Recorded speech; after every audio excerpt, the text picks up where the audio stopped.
And now we're delighted to be joined on Trailblazers by Nikhil, King Cobra of digital marketing at Indigo. Thank you, Jasper. You've injected a kind of festive note into our show with your Christmassy attire, so it's very timely. But let's start you off in kind of a similar place to where we ended with Ashish, which is the kind of physical and digital. I mean, there ain't nothing more physical than flying on an airline. Which is true. Right? How do you think about digital in that environment? So I think digital for us is sort of a fundamental enabler for everything we do. So we are not looking at digital as separate. I think even flying, every physical aspect, we're trying to sort of either improve our customer experience through digital, empower our employees by giving them assets which they can help to do their job better, or just make everyone's life easy. So we are looking at digital as a foundation for everything we do. That's the whole way that we look at. I see. So it's different threads in a single Yes. in a single strand fundamentally. But Yeah. let's get into the social media side, right? I mean, G2 and I were having this conversation before that these days, particularly on certain channels, if you don't entertain, like, no one's interested.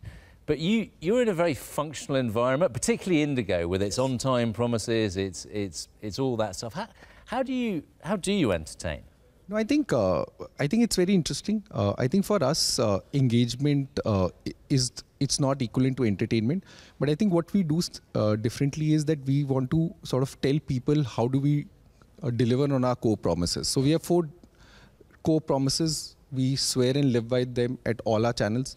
One is affordability. The second is on-time performance, making customers' experience hassle-free and courteous, and our unparalleled network. But how do you make being on time fun on social media? I mean, I hear what you're saying about entertainment versus engagement, but if I get an Instagram post that says you're on time again, I don't, great. So how do we do it is we sort of try to humanize it. So we show you the behind the scenes of how do we make sure that it's on time. So for example, when we talk about our unparalleled network, we just don't showcase montage of cities. We have just started doing something which we call as 60 tours. What we did, we took one cabin crew of a town and we took her to that town and she showcased the town to the entire world. So this way now we have done 25 cities. We'll continue to do more and more cities. We have another series which is called How to Become a Pilot. It's called License to Fly. So we do all of that stuff so that people know what is the backside of it. Well, it's very clever, and actually listening to you realise that in the analog age, that kind of BTS or under the hood is almost impossible, right? Yeah. And you're making a dry topic interesting. Yes, and it does really well for us. And people actually want to know what happens at the backside of it, rather than the functional side of it, which everyone experiences any day. Okay, pointed question, right? So you and everybody else in the airline industry has latched onto the idea that you have to engage, right? But why is Indigo any better or worse at it than the Spice Walla or the Tata guys or United or whoever? See, I think we very strongly feel two reasons. I think our brand in itself stands out because of how we have built this brand. So its brand is very much built on a tone of voice, consistency and simplicity. I think that really helps when we distinguish. And also what we have done is we have put really strict rules for ourselves, right? We won't do anything which, because there is a trend, we want to do it. We really don't want to put our aircraft on our social media. That's a very strict rule that we have tried to put, to say, how do you really engage customers without showing your product? So when we do all of this, it sort of creates new ideas, creativity, which is, as I said, it led into ideas like License to Fly, 60 tours, all of this new thing, which helps us differentiate significantly from any other brand. Okay, if you're the witness and I'm the judge, let's put this to the jury. So, G2, are you Indigo as a brand, you have tons of clients to do that. What's your view on how Indigo comes across from a social media perspective, if you have one? So, for me, if you look at Indigo, it's pretty consistent with what Nikhil is saying. Indigo is not a brand that is built or promised something and then built backwards. It's actually delivered first. It's a classic thing of what they tell us in service branding: under promise, over deliver. And pretty much the social media is little smart, little witty. It's the personality of a brand that I fly. And it's the same language that I see on their tiffin box or on the menu. And therefore, I see it a fairly consistent brand that I see in the digital world and in experience the same in the physical world. Yeah, and I agree with all that. And it's interesting, Nikhil, because do you think, I mean, both yourself in terms of your own demographic versus the old man sitting here, and Indigo, 17 years old, do you think being a brand that's grown up in the digital age and not before, do you think that's helped you? I definitely think so. I think one of the most important thing that it has helped is on the mindset. I think that really helps because we are a digital native brand in a sense. The mindset was always that way. So at least we didn't have any legacy, etc. So that is one of the most important things. Having said that, the world of digital is evolving every day almost. So that we have to continue to be at pace with it. But the fact that the organization's mindset is tuned to that really helps, because then you're able to innovate much faster because people are tuned to it. They understand that.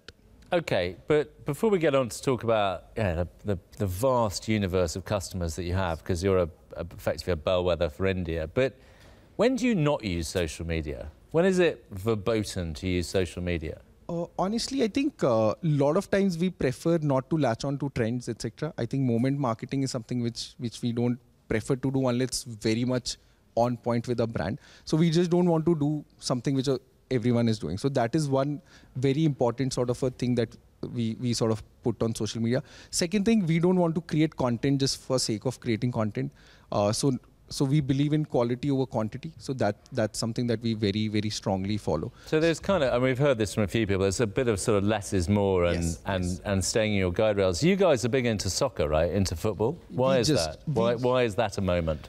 So I think, not just a moment. But. Yeah, so I think we have recently done that. We have sort of tied up with the Indian Football Association. The whole idea was, we have seen cricket. I think we as Indigo believe, we have grown in the last 17 years. India has grown along with us in the last 17 years, very strongly believe it's time for soccer in India. And we want to partner with them for the next, whatever, couple of years to take them there.